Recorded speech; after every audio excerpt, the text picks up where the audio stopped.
Hello, beloveds. So it is said that resentment, anger, non-forgiveness is like drinking poison and expecting the other person to die. Because it really doesn't impact them. It really only impacts you, your happiness, your peace. And even beyond that, we carry and harbor much resentment and anger and shame towards ourselves for the choices and decisions that we've made.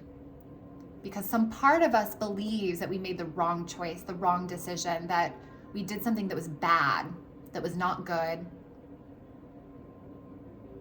and that we will be judged for it. In fact, we judge ourselves for it. And so today for the I Am We Are activation, the source code that we worked with is I am divine grace. So when you began to explore grace from a definition perspective, in fact, from a Christian perspective, grace is offering love and forgiveness that is undeserved, that is unwarranted. It is God's favor towards the unworthy, God's benevolence towards sinners, which is so deeply rooted in the idea that there is good, bad, wrong, right, and this idea of sin. And what's so interesting is that the Christian Bible left out, intentionally so many texts, gospels, because it didn't fit the narrative that they were wanting to sell. And we have access to some of these gospels within the Nag Hammadi texts. And one of those is Mary Magdalene's gospel. And in that text, Jesus actually says, Yeshua actually says, there is no sin. Sin is an illusion. Sin actually means to miss the mark, like an archer missing the mark, the target. Sin is what happens when we are disconnected from God, from source. Sin is simply the way in which we cut ourselves off from God, from source's energy, through acts of non-love, which is so interesting that within that definition, one of the biggest ways in which we sin would be shame, the shame that we carry. There's this beautiful Hawaiian tribe, Hawaiian wisdom that hails all the way from the time of Lemuria, that actually their belief is within this beautiful community that shame was a non-organic frequency, a non-organic emotion that was created to disempower us as humans. Because the more shameful we are, thinking that we've done something wrong that is unforgivable, then we have to ask for forgiveness. And we know when we see that within the Christian church, especially within Catholicism, that you actually don't even get to go directly to God for that you have to go through another being, another fallible man who's closer in their relationship to God to receive that forgiveness.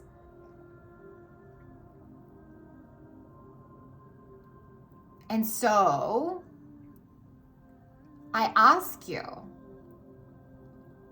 what within your life have you done that you are in judgment of yourself around, that you're carrying shame around? You're so ashamed because part of you believes that what you did is unforgivable, is so wrong, so bad, that you in some way are not worthy of God's love. That you in some way are holding yourself back from God's love, your connection to Source Creator, which is actually what Jesus says is the true definition of sin. And what's so interesting is as we journey through this spiritual space of reclamation of our sovereign divinity, recognizing that we are one with God, one with Creator, and that we actually designed everything in our life, all of our life experiences, especially the heavy ones, the dense ones, the ones that we're often so deeply ashamed of, we designed those experiences to support us in carrying and holding more love. Because we're alchemists. And if you want to, God and love are interchangeable with one another. And if you want to hold and carry more love and become more godlike, you have to learn what not love is. And so much of this human journey is a journey of traveling into the pain, traveling into our own suffering, and offering ourselves grace. And so what is grace? My choice is grace is what we are born into. Grace does not require that we earn grace. Grace is freely given. Grace is part of who and what we are. Grace is this energy and frequency of unconditional love and acceptance combined with forgiveness. And so many of us are in this pattern of looping in shame and self-judgment, believing that the choices that we've made in this lifetime make us a bad person in some way. And what I would like to offer is this different perspective that the choices that you made in this lifetime make you human. And they allow you to hold and carry greater compassion and love for all of humanity because of those experiences. And that you chose them very specifically for you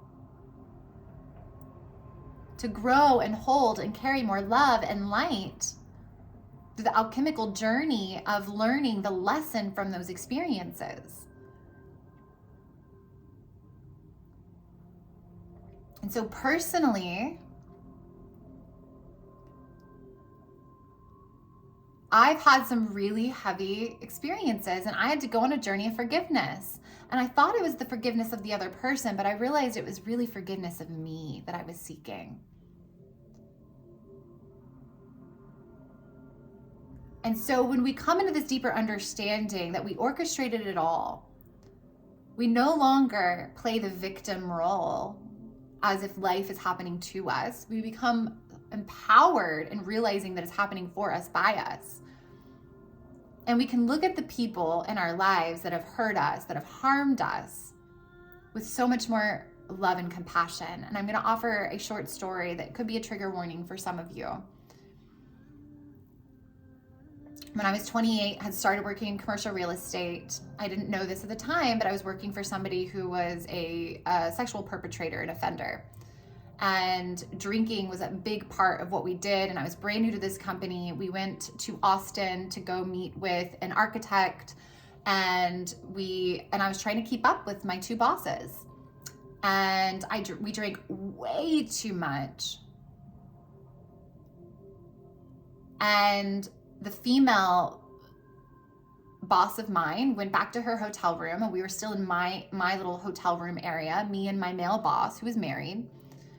And I blacked out. I don't remember anything, and I felt really uncomfortable, and I went into the bathroom and I fell asleep on the bathroom floor. However, I woke up a couple of hours later in the bed, and I finally came to, and I didn't know where I was. And I realized that there was somebody behind me in the bed. My bra was unbuttoned, and I was being groped. Come to find out, my boss had found me on the bathroom floor, had picked me up and put me in bed, and sexually molested me and was taking advantage of me.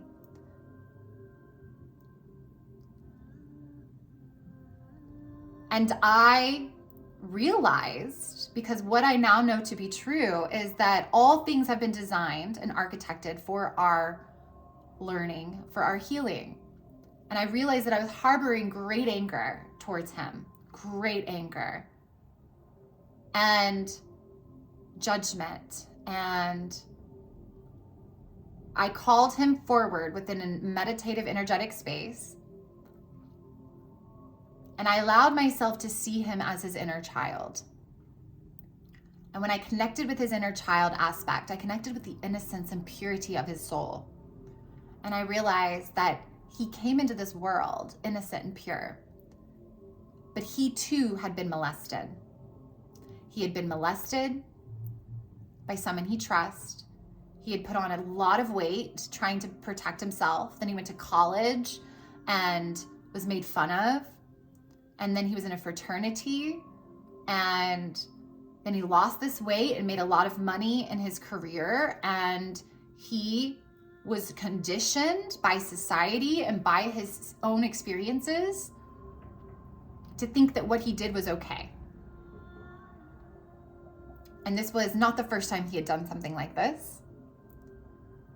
And then what I was able to realize and trace back is that the person that molested him had also been molested. And the person that molested that person had also been molested. And this is when we really start to look at trauma. And we realize that there's no one person that we can point a finger at and say, you are at fault. We can't find that origin point because it's not a me and him thing. It's a humanity thing. All of humanity is undergoing this distorted relationship and understanding of sex, masculine, feminine energy, polarity dynamics, right? Like there's this distortion that has existed for eons on the planet. And so I was able to then have so much love and compassion for him and realize that it wasn't him. I can't blame him. And then I was able to zoom out to the higher self level. And I saw the two of us before we incarnated, choosing to create that experience for us both to learn from. We chose it together. And then I realized this infinite, vast, beautiful soul loves me so much. And we love each other so much at that level that we were willing to play this part, this role for each other in this lifetime. We were willing to serve this injection of pain, this challenging experiences so that we could both undergo an alchemical journey, a lesson. And now what I know to be true is that all karma is self-chosen, right? We've chosen to incarnate into this karmic wheel so that we could learn. And what you reject, persist. What you suppress and repress, you will have to live again until you learn the lesson. And so many of us get stuck in these karmic wheels where you killed me in that life, so I'm going to kill you in this life. And then you just go back and forth and you're just killing each other. You're hurting each other. You're harming each other because somebody has got to learn the lesson and forgive and break that karmic cycle. And so for me, I got to see him and witness him as the beautiful being that he is, the infinite vast source creator being that he is. And I was able to actually come into gratitude and appreciation for the experience that he offered me.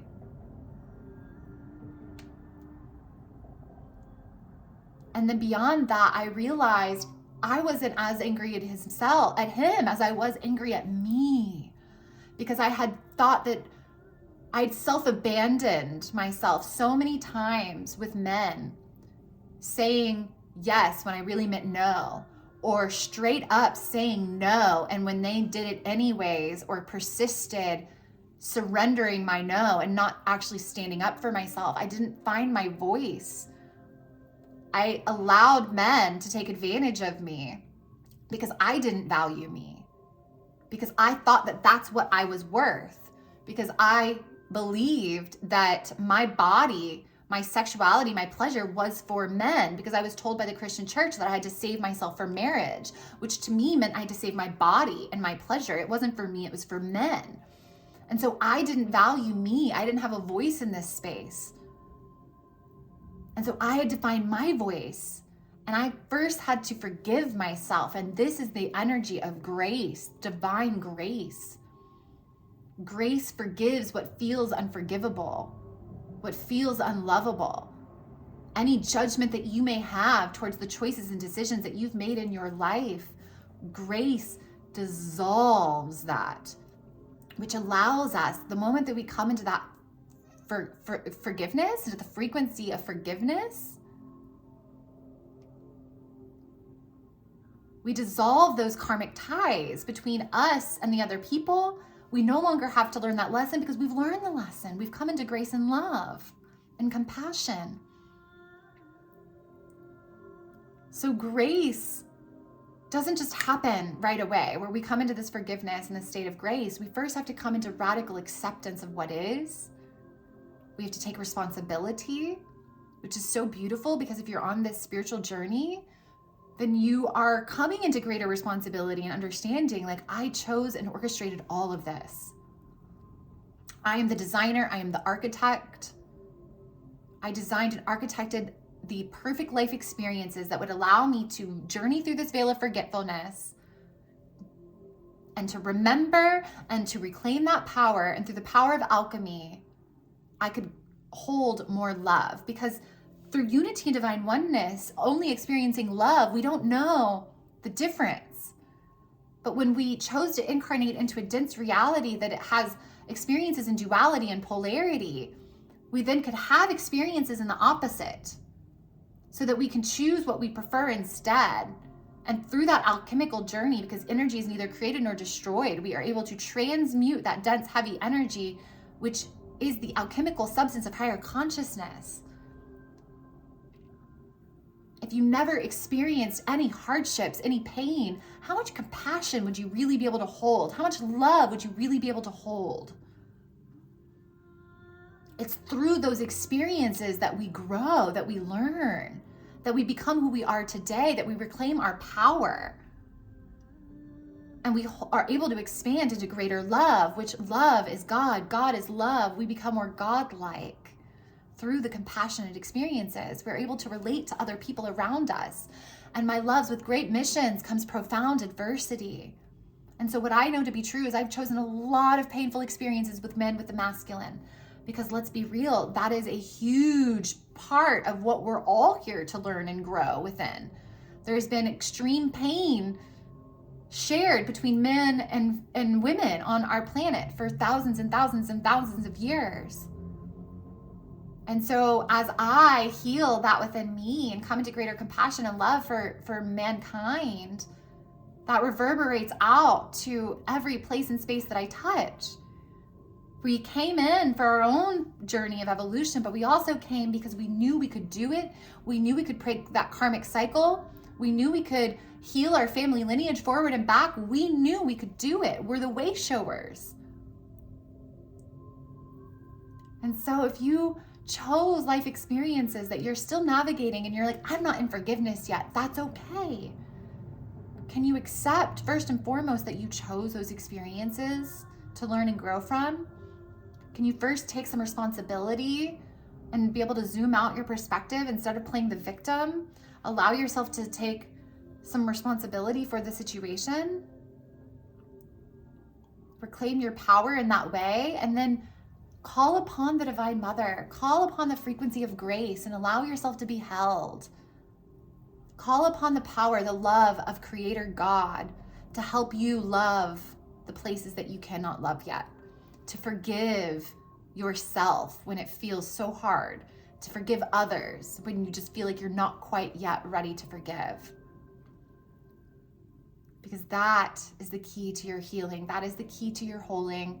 That is the key to becoming masterful of this life, of this reality, of your energy. That is the key to dissolving the karmic ties. Because that is you saying, I've learned this lesson.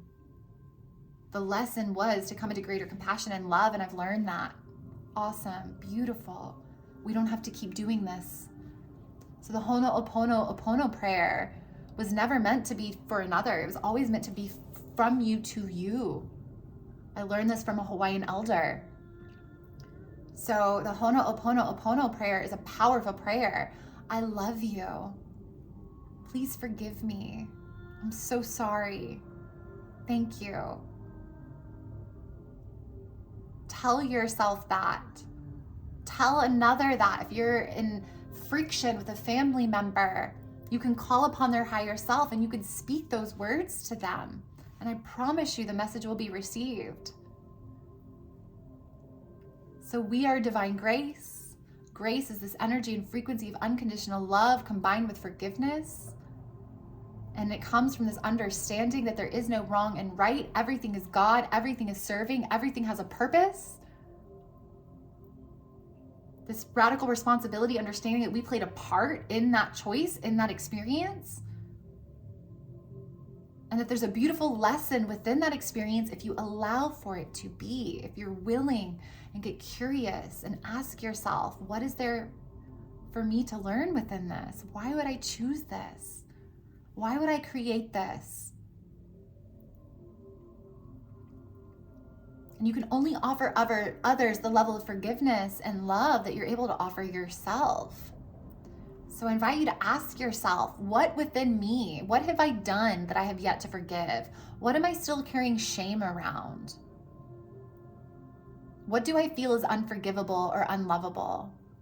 And to call upon Divine Mother, the Cosmic Mother, Source, to support you, to hold you in that field of grace and love and forgiveness, to support you in forgiving yourself first and foremost. To stop judging yourself, to stop carrying that frequency of shame, this non-organic frequency that serves nobody. Because that becomes your sin. That shame that you carry becomes the way in which you miss the mark and keep yourself disconnected from God. And you can let that go.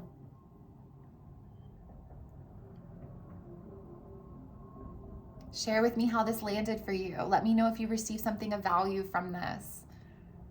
Sending you so much love from my heart to yours.